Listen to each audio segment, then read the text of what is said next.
Uli na miss kita. Hala, ako din, be. Ang pangit mo pa rin. Hala, grabe. Ikaw din. Amoy bulok na bagang pa rin yung hininga mo. Gusto kitang sakalin. Ay, hala, be. Tingnan mo yan, oh. Di ba yan yung nagyabang sa JC na nagbakasyon daw siya sa ibang bansa? Oo, kilala ko yan. Pero isang linggo lang naman siya dun, eh. Hey, you two. What you are see? Ano daw?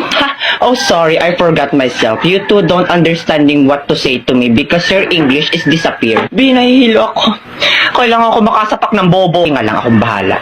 Hoy, ang kapal ang mukha nito, pa English ka pa, ay mali-mali rin naman sinasabi mo. Saka isang linggo ka lang naman nagstay sa ibang bansa, pa ganyan-ganyan ka na, ay mukha ka pa rin naman talangka. What?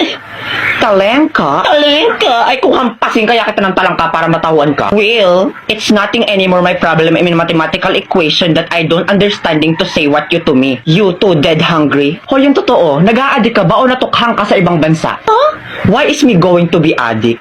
Don't you know that I'm smarter than the teacher of international in the Philippines? Like, duh, my average is 99.99% of germs. Matalino ka? Ay, anong magagawa mo pag sinikmuraan kita mismo dito? Go try, I am not afraid anymore. I will go sumbong you to my bodyguard. Bayaan mo na yung besi, tara na. Ewers, mga loser, you can't even talk English to me. Ay, wait, papatulang ko to.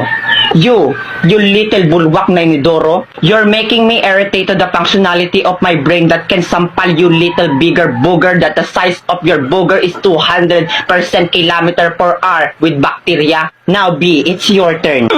Let me be the one to finish these cockroaches. Yeah, period. Galing mo talaga.